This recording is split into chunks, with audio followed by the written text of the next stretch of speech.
Shalom, bueno, vamos a seguir con nuestras clases de la materia de mesianismo. Tenemos una pequeña introducción, la cual solamente es para abrirnos el estudio en varios temas. Ahora nos queremos dar un poco acerca de identidad. ¿Qué somos? ¿Por qué lo somos? ¿En qué nos basamos para decir que somos?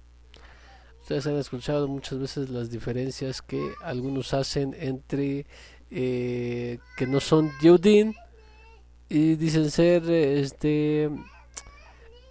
hebreos, hibrid, o dicen ser israelitas. Bueno, vamos a ver un poco acerca de ese tema para saber por identidad. Es decir, vamos a descubrir nuestra identidad, nosotros, en esta ocasión. Ahora, una de las cosas que tenemos que tomar en cuenta es que con el despertar profético de lo que hoy llamamos mesianismo,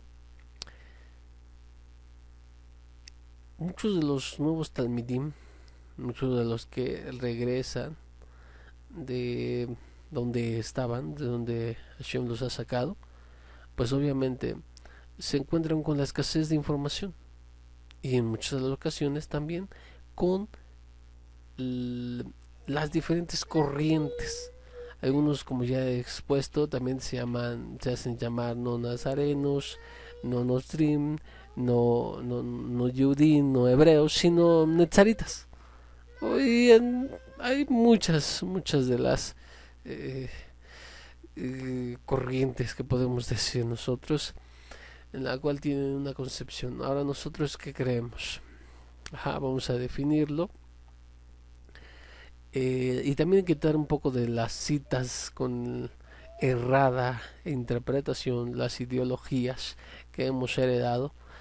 Ajá. Puesto que este caminar también tenemos que ver que es muy criticado. Judío, para todos los judíos somos cristianos, vestidos de judíos. Y para la mayoría de Meshijim, de mesiánicos, de estos mesiánicos que rechazan la halajá, rechazan la tradición, rechazan el Talmud, rechazan los midrashim y de todo esto, pues nos llaman judaizantes. Y bueno, de los cristianos pues ni hablar. Para ellos somos todavía más judaizantes que para los mismos mesiánicos que les acabo de mencionar.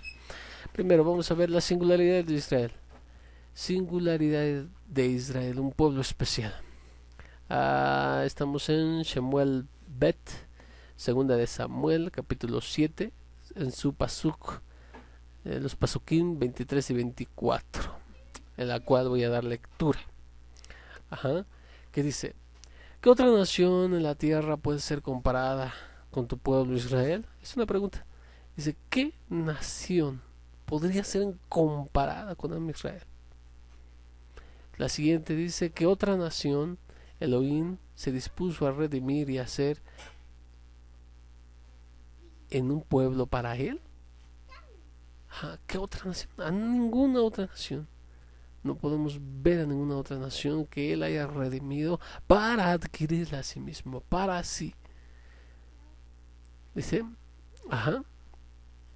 te has forjado una reputación para hacer tu tierra, cosas que aún para ti son grandes y aterrorizantes, por amor a tu pueblo, a quien redimiste para ti mismo, de Mizraim, de Egipto y de otras naciones, y de sus dioses. Tú preparaste a tu pueblo Israel para ti como un pueblo para siempre, y tú, Hashem, te convertirás en el Elohim de ellos. Esta es la singularidad de Israel. Esta es la singularidad de Israel, repito. Así dice que no puede ser comparado con ningún otro pueblo sobre la tierra, puesto que ningún otro pueblo en la tierra ha sido redimido y apartado para él. Lo ha preparado para ser su pueblo para siempre. Y como lo tenemos en Bamidbar 23:19, lo cual es Números 23:19, en la cual nos dice con exactitud que Elohim no es hombre para mentir, ni hijo de hombre para arrepentirse. Todo lo que está escrito aquí es para siempre. Y dice, un pueblo para siempre. Es de lo que acabamos de leer en el Pasuk 24. Dice que preparaste para tu pueblo Israel, para ti como un pueblo para siempre. Amén. Bueno,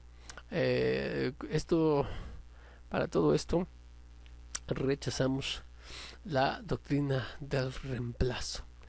La doctrina del reemplazo dice que Israel queda fuera, ya no es el pueblo elegido, y ahora los redimidos de la iglesia, los que crean en su Hijo, pueden, son ahora su pueblo, ahora son su tesoro, y para ello utilizan lo que han escuchado por ahí. Por ejemplo, utilizan el Israel espiritual.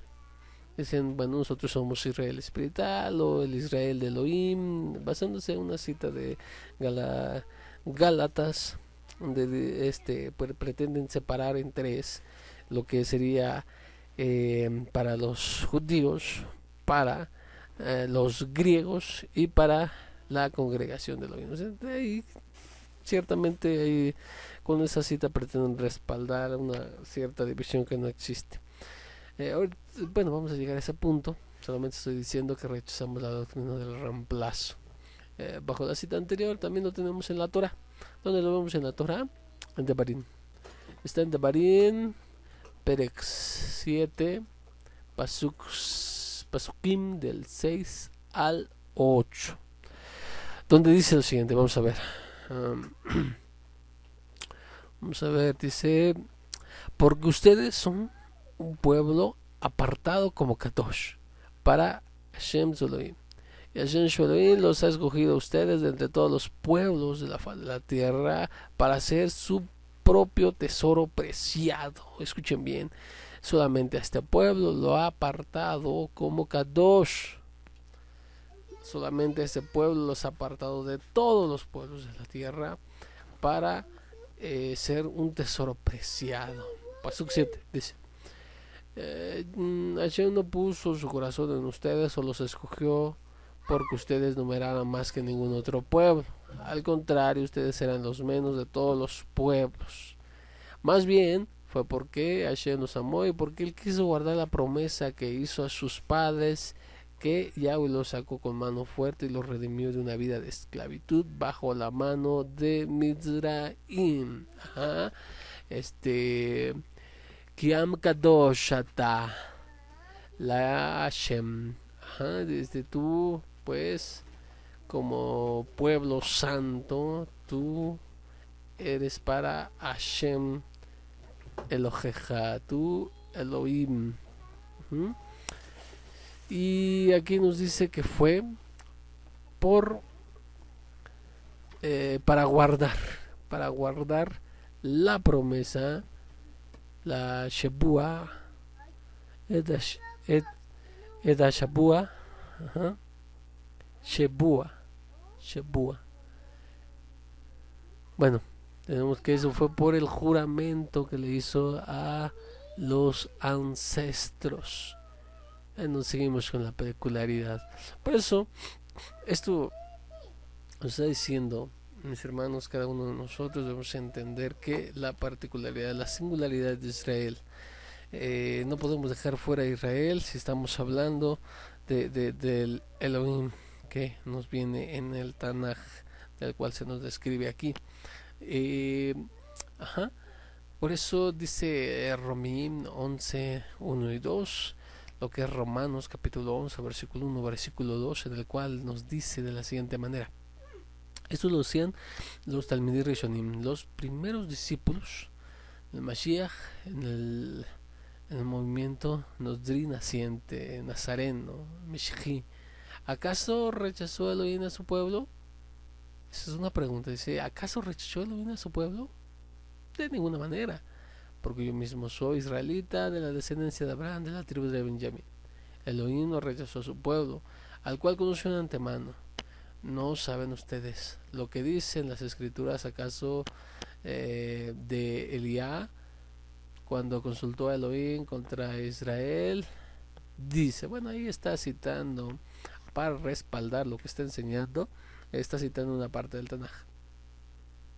Ok, entonces dice, en ninguna manera no se rechazó a Israel.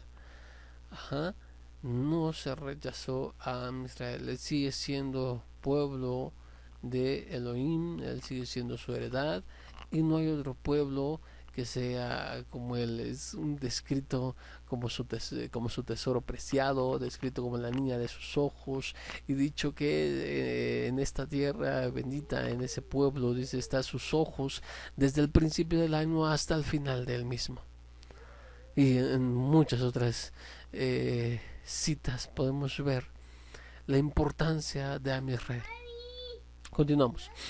Ahora, como subtítulo, podemos poner ventajas de los Yehudim. Ok, ya vimos que es un pueblo especial. Y no quisimos ahondar en ese punto porque todos lo comprendemos. Creo que las citas que dimos son más que suficientes, los razonamientos que ya expusimos son más que suficientes para comprobar que ese es un pueblo especial y que no ha sido reemplazado. Ahorita vamos a ir en esta misma clase tocaremos ciertas citas que se han utilizado para la doctrina del reemplazo, pero en su momento lo explicaremos a fondo. Ahora, les dije Romanos capítulo 3 versículos 1 al 3, ¿sí? Lo leo. Dice, ¿cuál es entonces la ventaja del judío? ¿Cuál es la ventaja del judío? ¿O qué beneficio hay en la circuncisión? 2. Mucho, en todo sentido. En primer lugar, aquellos que a ellos se les encomendó la palabra de Elohim. Muy bien, dice en hebreo aquí, dice cuál es la ventaja del yudí. Rab meot, ¿cómo se dice en hebreo? Muy bien se dice, ajá, sí, se dice top meot, muy bien, literalmente mucho bueno, ajá, y aquí dice rab meot, rab grande y meot mucho. Literalmente se lo podemos tener así, es mm, mucho en grande. Ajá. Sí, nosotros podemos ver aquí, es decir, es qué ventaja tiene. La traducción dice mucho en todo sentido. Sí, es abismal, es enorme. La ventaja que ellos tienen es enorme. Y lo primero que le menciona es que a ellos les fue encomendada la palabra de Hashem. A ellos. Ustedes recordarán, lo hemos visto en una de las parashot, donde cada uno de los reyes que subían al trono en Israel, en Eretz Israel, pues tenían que tomar para sí de la mano de los Leviim que custodiaban, ajá, las escrituras, y él tendría que hacerse una copia hecha con su propia mano, porque ellos, dice ahí la escritura, dice la Torah, que deberían estarla leyendo todos los días para que aprendan a temer al Eterno. Pero nuevamente vemos que son los encargados ellos de salvaguardar la Torah y las escrituras. Ellos. Ajá. Ahora, ¿por qué vamos a tocar este punto? Porque hay muchos hasta el día de hoy que todavía siguen teniéndole un afecto enorme a lo que es el texto de la Septuaginta. Ajá.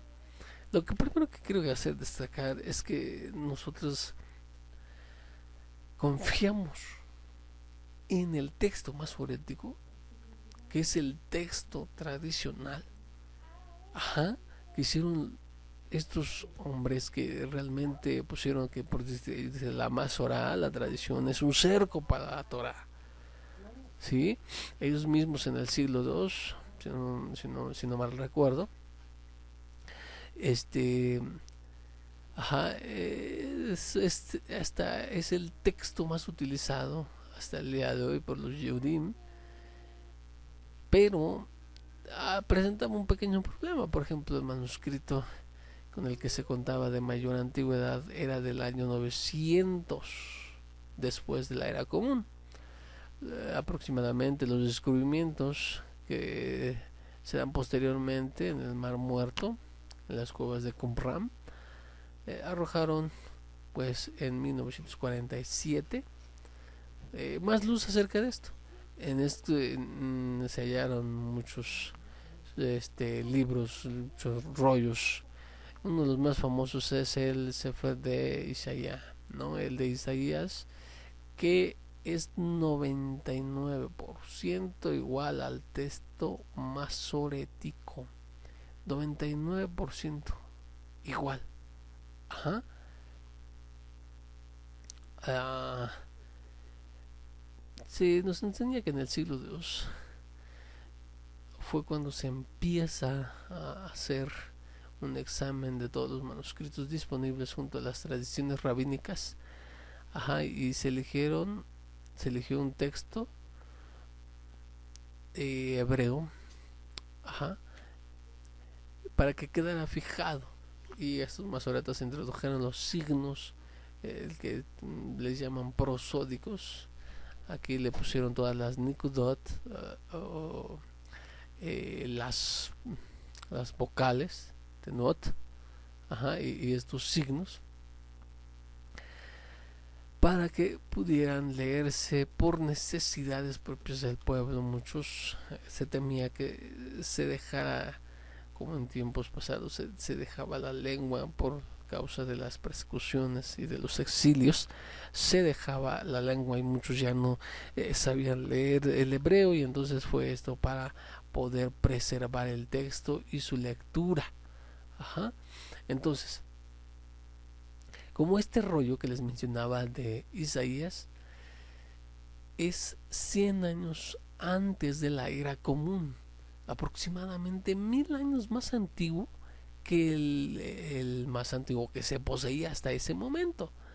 A lo largo de años se ha conservado el texto fiel de la palabra de Elohim, gracias a los Yudim. A ellos se les entregó la Torah, y a ellos se les dijo que se les encomendaba el salvaguardar la Torah, ajá, y las escrituras.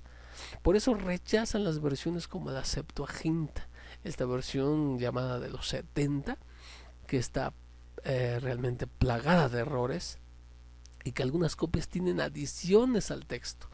Pues cómo no iban a ellos molestarse por estas añadiduras. Por ejemplo, en el Teilim 69:10, el Salmo 69:10, en donde dice, es un pasú controversial, realmente muy controversial, y estoy seguro que muchos de los morim, de los maestros, no van a estar de acuerdo con lo que estamos diciendo, pero algunos sí, algunos estarán de acuerdo. Ajá, dice, decida a las gentes, Yahweh reinó, también afirmó el mundo, no será conmovido, juzgará a los pueblos en justicia. Ajá, en donde dice que Hashem reinó, fue traducido, ajá, pero se le añadió una frase que significa desde el madero o desde la cruz. Sí, sí, esto, y lo puede investigar un poquito más acerca de esa añadidura.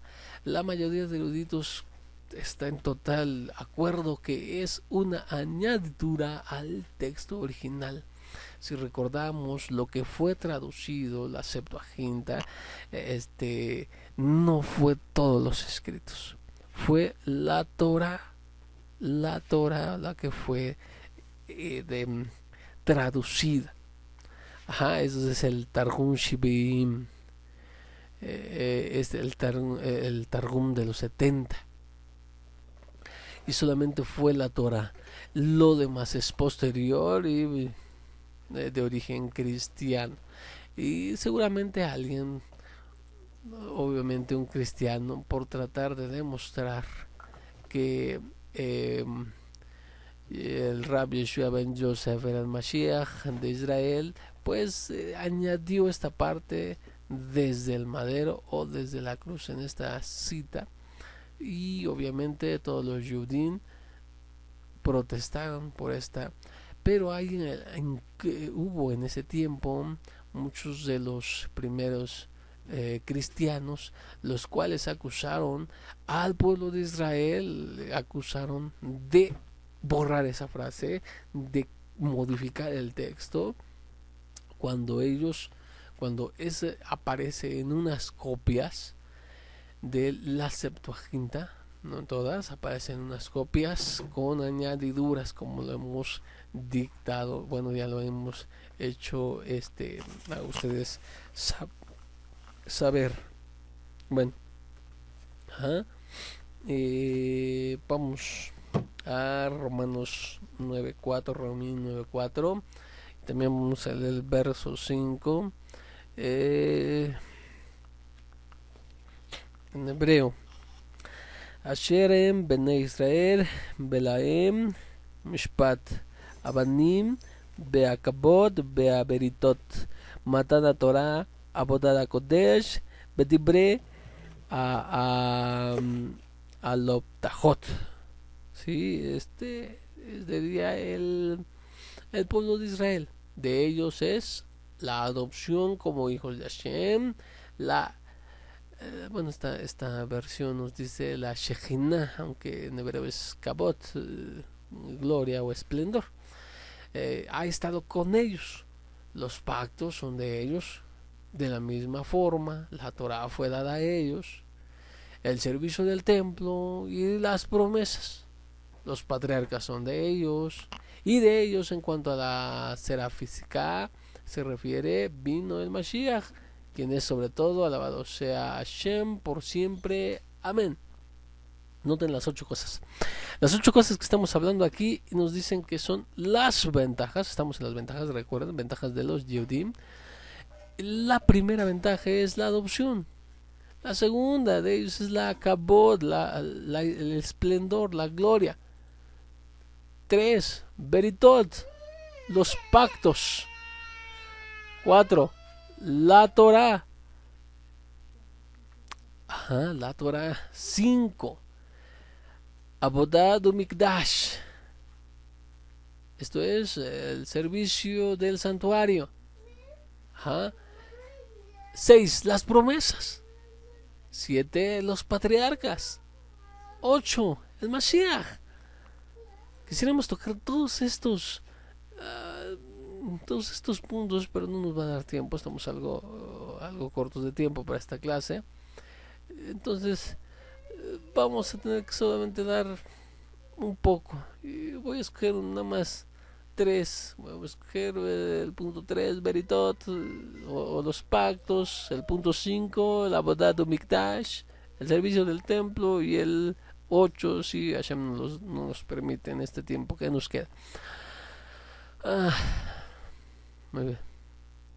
Vamos a irme ya a Naví, Jeremías 31:31.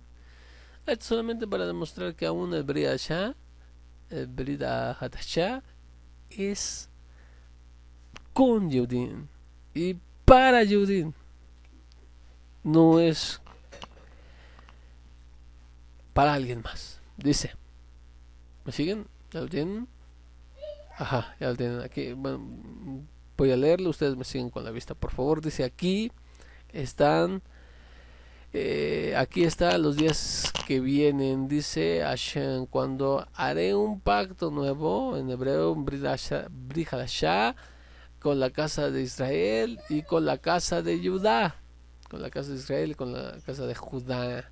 No será como el pacto que hice con sus padres cuando los tomé de la mano y los saqué de la tierra de Mizraim, porque ellos por su parte violaron mi pacto, a pesar de que yo, por mi parte, fui un esposo para ellos, dice Hashem, porque este es el pacto que haré con la casa de Israel después de ellos, de esos días, perdón, dice Hashem, yo ciertamente pondré mi Torah dentro de ellos y las escribiré en sus corazones, yo seré su Elohim y ellos me serán por pueblo. Muy bien. Ahora, ¿qué tenemos aquí? Los Beritot, nosotros creemos en pactos, Beritot, ajá, no en dispensaciones, no en edades o en ese tipo de razonamientos y teologías. Nosotros creemos en pactos, muchos de los pactos son eternos, son Leolam Baet, para siempre. Ajá. Una de las cosas, eso es lo que debemos entender, una de las cosas nosotros, como parte de los Meshachim, del movimiento Nosdri, mesiánicos o el movimiento de los nazarenos, es por pactos, pactos. Ajá.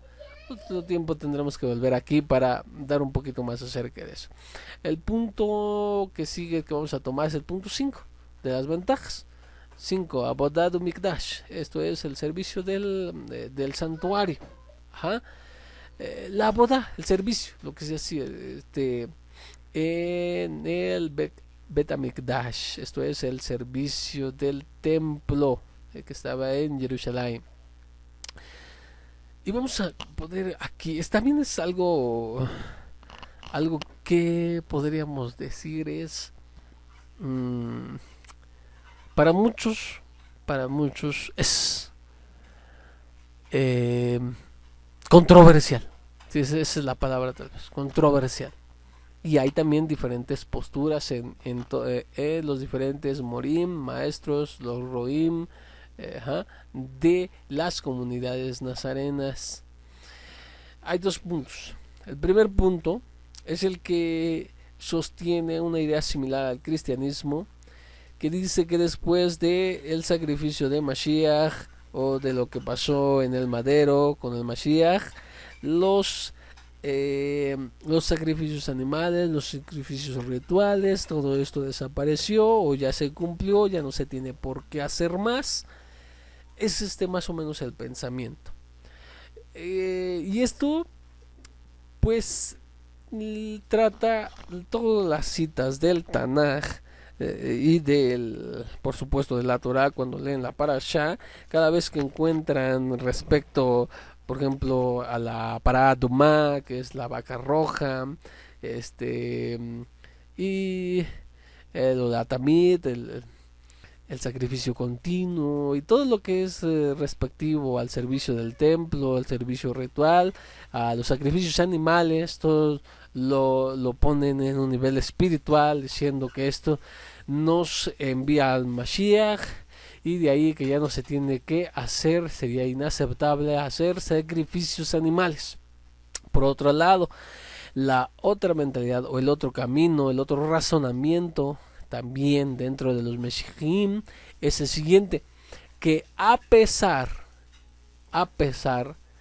de que se puede el servicio del templo y los sacrificios rituales y la sangre animal se puede llevar a una enseñanza como lo hicieron los Shelchim, los emisarios del Mesías en su tiempo, llevando una enseñanza del Mesías y de lo que pasó en su vida o al final de su vida.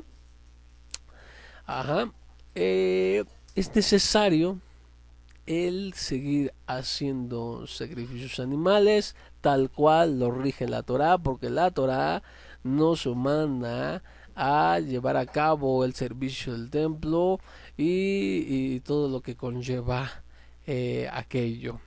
Estos son los dos.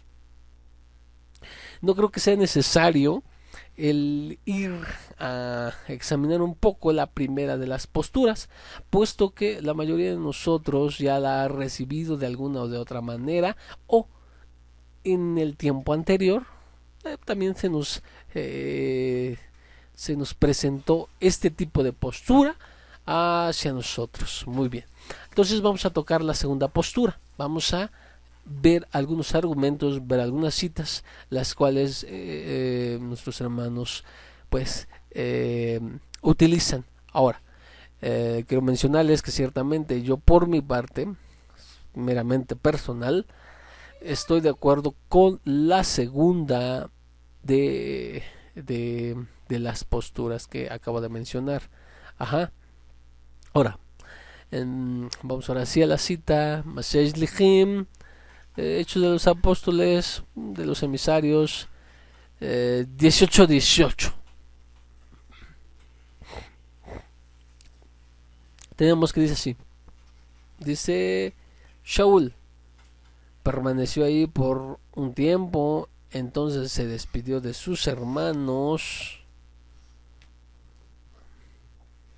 y zarpó para Siria, después de haberse cortado el cabello en Cencrea, porque había hecho voto nazareno. Con él estaban Priscila y Aquila. Nada más por mencionar, algunos ponen Bilá y Aquibá. En lugar de Priscila ponen Bilá y de Aquila ponen Aquibá. Aunque en el hebreo que yo poseo dice Priscila y Aquila, de manera similar. Solo como dato para ahí, por los que tienen diferentes versiones. Dice que Shaul se despidió de los hermanos y zarpó a Siria, después de haberse cortado el cabello en Cencrea, porque había hecho un voto nazareato. Vemos que después de la muerte de Mashiach, Shaul sigue haciendo votos.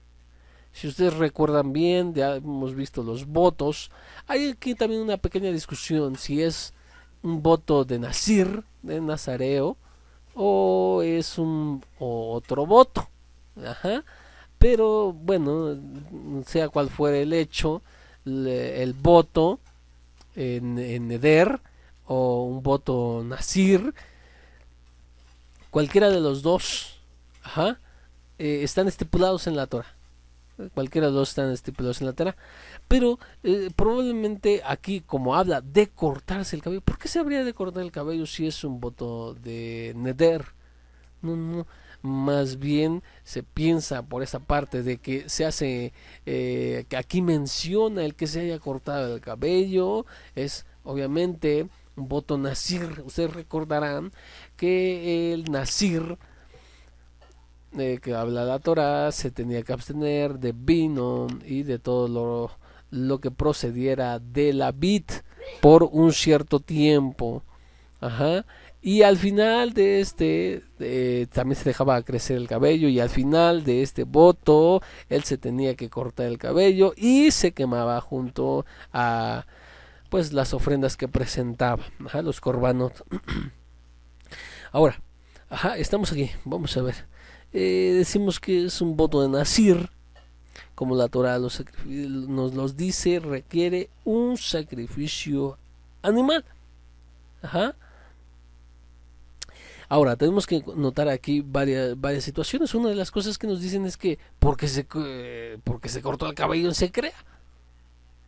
Si era un voto Nazir, tenía que estar en Am Israel. ¿Por qué le decimos esto? Bueno, porque, por ejemplo, en Ilhot Nesirut del Rambam, en su Mishneh Torah, también llamado Yad Hazaká, su repetición de la Torah, o en su mano fuerte, que es lo que dejemos en hebreo, en el capítulo 2, alajá 21, se dice que solo alajá 20 me parece, esto es que solo el Nazir solo se observa en Eretz Israel, ¿sí? Solamente en Eretz Israel. Ahora, en el caso de que una persona fuera de Eretz Israel o de la tierra de Israel, él decidiera hacer un voto de Nazir, entonces a él se le obligaba a viajar a Jerusalén para observar ahí su nazareo. Por ello no se Ajá, se tenía que obligar a esta persona a ir, pero su voto en Nasir, lo explica en la Alhaja 21, él estaba fuera de Israel y tenía que abstenerse y no contaban esos días en el cómputo para, para cumplir, ¿verdad? Su voto. Tenía que estar en Eretz Israel. Ok, entonces, eh, no se lo podía cortar en Sencrea. No se lo podías cortar ahí, puesto que se le demandaba estar en Israel. Ustedes recordarán, una vez les estábamos mencionando que había una cámara especial en el templo para el que se curaba de lo que se conoce como lepra. Había también una de tzara, ajá, el que se curaba tenía que llevar un cierto proceso, ¿sí? Un cierto proceso, el cual eh, pues se le hacía en una cámara especial, esta cámara, ajá, ¿sí se acuerdan? Lo deben de tener en sus notas. Eso fue cuando lo dimos acerca de, si no mal recuerdo, estamos viendo Tevila.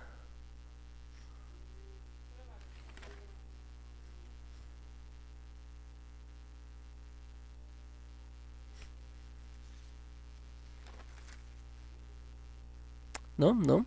Bueno, eh, lo deben de tener, solamente fíjense por ahí en sus notas y van a ver que lo van a encontrar. Bueno, en esta cámara de ah, en esa parte también había un cuarto especial.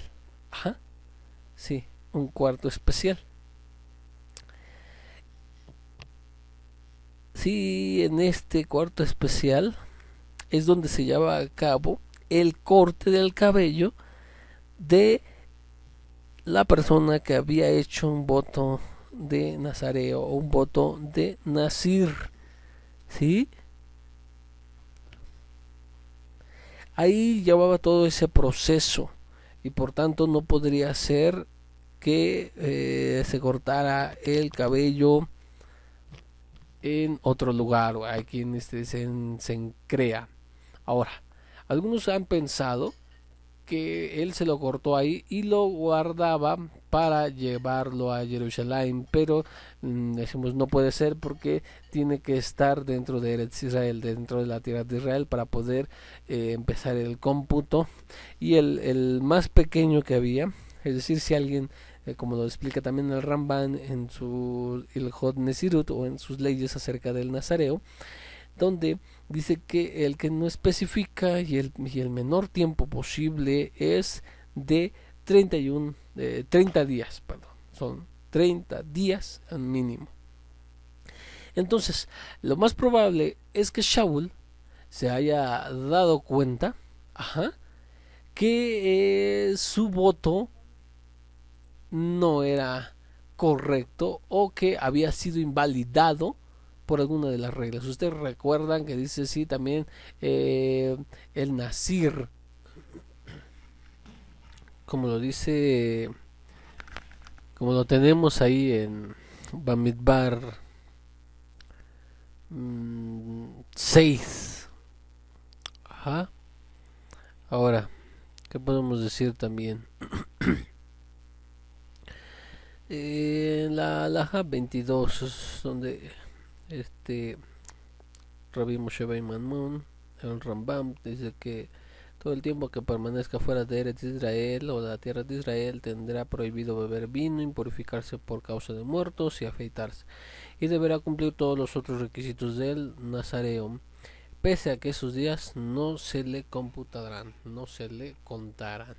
Muy bien, a pesar de la dificultad del verso que aquí tenemos, lo más probable es que su voto se invalidó de alguna manera y bueno, pues tuvo que ir a la tierra de Israel para que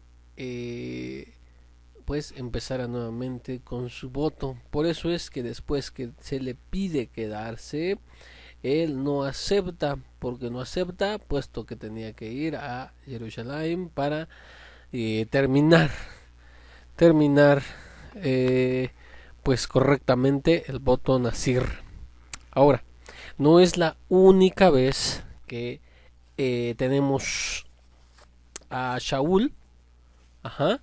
Si ustedes pueden leer, por ejemplo, vamos a Mashiach 21-26, por favor. 21-26, conocido como Hechos.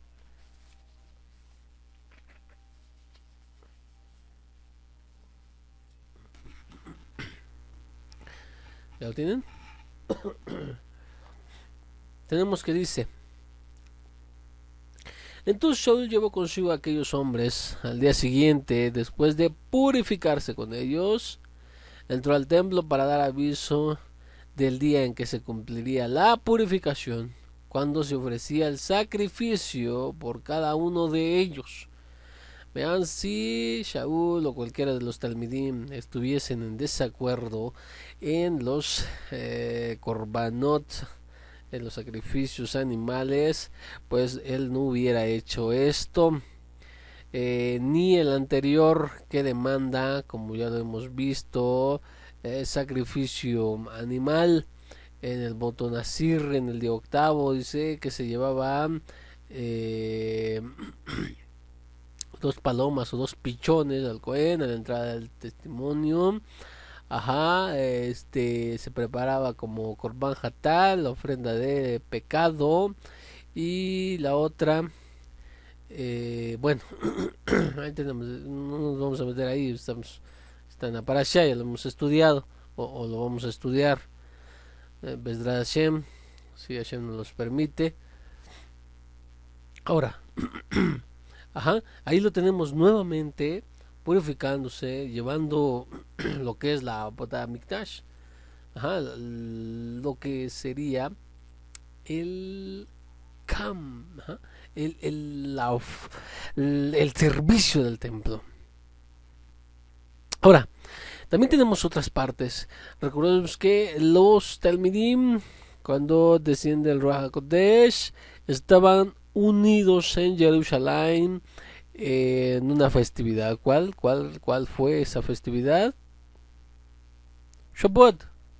Sí, exactamente. La fiesta de las semanas. Sí, exactamente. Entonces, tenemos que ellos estaban presentes. ¿Y qué dice la Torah? ¿A qué se va al templo?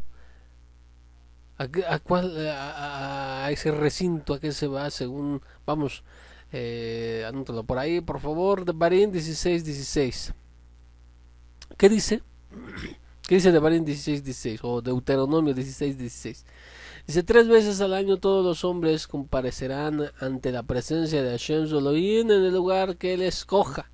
Tienen obligación todos los varones, todos los hombres, de presentarse 3 veces al año delante de Hashem. En la festividad de Matzah, en la festividad de Shabbat y en la festividad de Sukkot. No se presentarán delante de Yahweh con las manos vacías. Todo hombre debía llevar...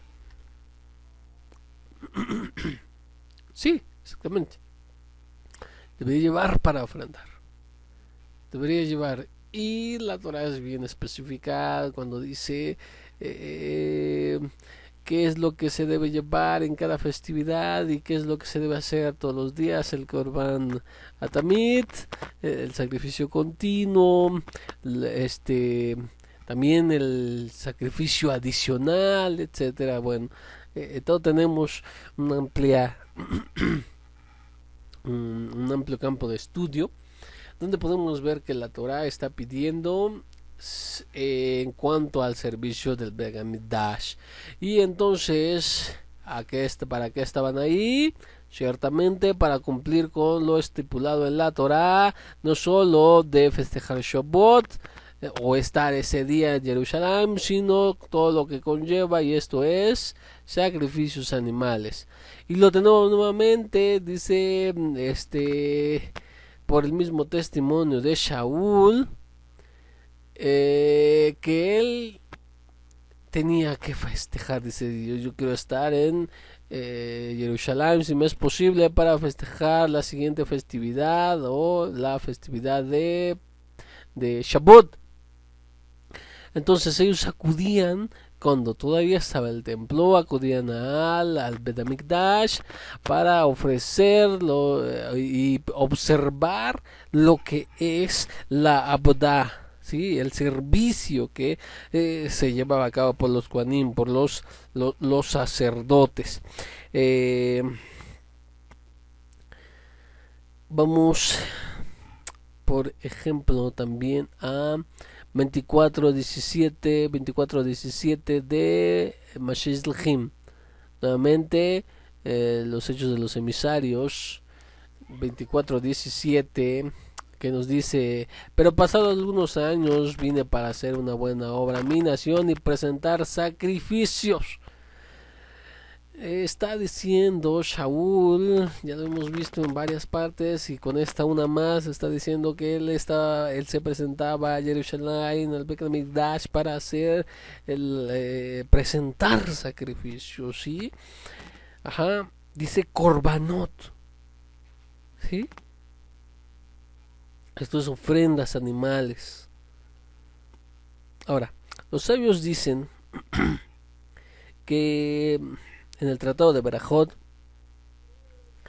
que después del primer templo se estableció las tefilot en lugar o como el reemplazo de los korbanot.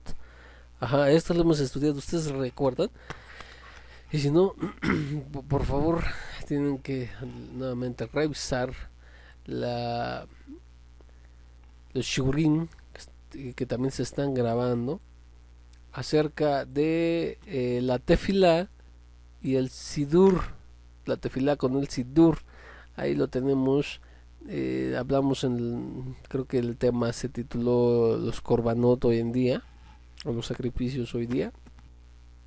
Explicamos ahí más detenidamente solamente este punto. Ajá. Y los vemos a los talmidim.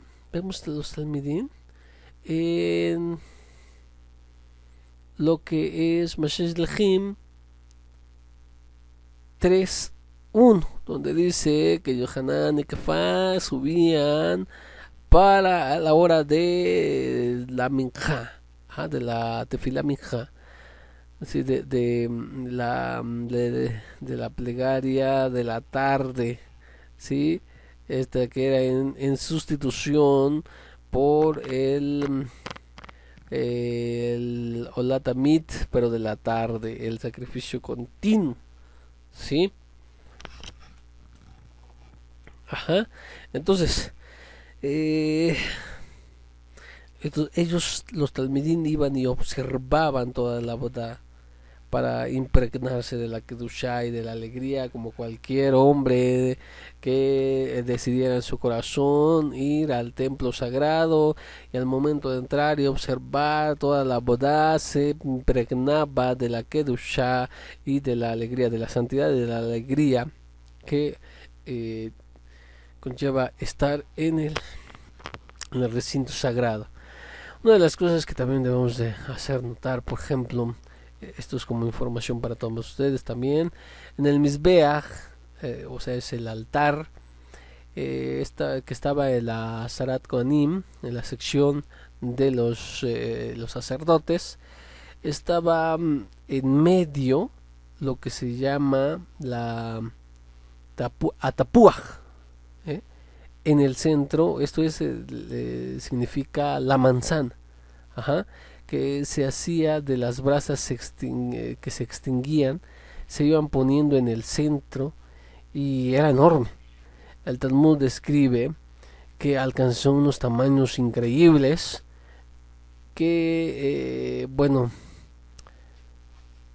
que nos hacen ver la cantidad de korbanot que se ofrecían en el Bet HaMikdash, que se ofrecían ante el Eterno. Y esto todo es sangre.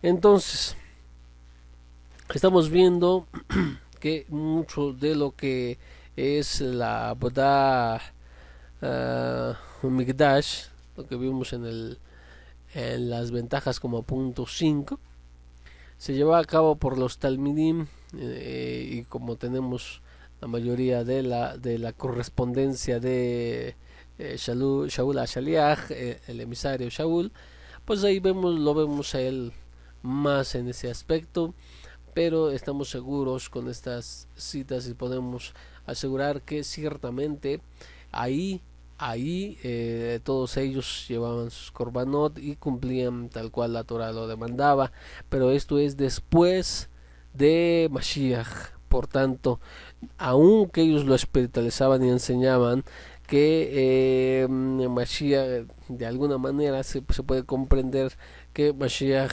es esos korbanot, aún así llevaban sus a observar el servicio del templo, además de cumplir con los votos, lo cual conlleva en hacer sacrificio animal después de. ¿Ah? Por tanto, si hubiese Betamikdash, en la segunda interpretación, en la segunda postura debería de pues llevarse estos sacrificios. Algunos no están de acuerdo, tal vez la mayoría, no lo sé, pero algunos iban a estar de acuerdo con esta segunda postura, o pueden la otra postura también. A algunos de los morim también se les va a enseñar, puesto que es, si ellos siguen la postura, la primera postura de decir que ya no está. Pero para nuestro razonamiento es el siguiente: si tú dices que ya no es necesario, entonces estamos aboliendo a partes de la Torah, integrales. Hay mucho del servicio del templo y de hecho tú ves con qué detalles, de qué manera, y lo vuelve a repetir acerca del Mishkan, cómo debe de hacer. Primero le ordena y después que fue hecho y que fue erigido y todo esto. Si no fuera un tema tan importante, un tema el cual debe seguir, porque como también Mashiach lo dijo, que no pasará ni una tilde, ni una J ni una tilde traducido, que sería ni una Yod ni una Kotz, ni un pequeño adorno caligráfico. Esto es decir, que nada puede pasar, nada está abolido, nada está terminado, puesto que si decimos que ya no es necesario los sacrificios y todo esto que es la apodá, todo el servicio, pues entonces estaríamos diciendo que todas estas partes están anuladas y que fueron anuladas por el Mashiach, lo cual es incorrecto. Nosotros no estamos de acuerdo con este tipo de pensar, pero ciertamente hay quienes sí lo toman. Dicen que la ley ritual es la que se abolió o la que quedó fuera al cumplirse, y solo la ley moral, así lo llaman, todo rige por tanto ahí. Pero pues si estamos viendo, eso también tendría que equivaler a las fiestas. Todas las fiestas están ligadas al Betamikdash, a excepción de Shabbat, pero por ejemplo las fiestas de peregrinación totalmente ligadas al Shabbat, y son entonces demanda sangre, demanda todo esto, y si se debe de cumplir conforme a la Torah, se tiene que hacer eso, porque la Torah lo demanda. Solamente que no hay templo, además del Korban Atamid o el sacrificio continuo, entre otras cosas. Bueno, ya para finalizar, porque ya nos hemos extendido demasiado, estaba esperando todavía el otro Morey para que les pueda dar también su lección. Por favor, solamente en su casa lean Romín capítulo 11, que lo vamos a utilizar para la siguiente clase, en la cual pues nosotros vamos a ver mucho de todavía lo que es identidad. Bueno, así lo dejamos para la siguiente ocasión. Pero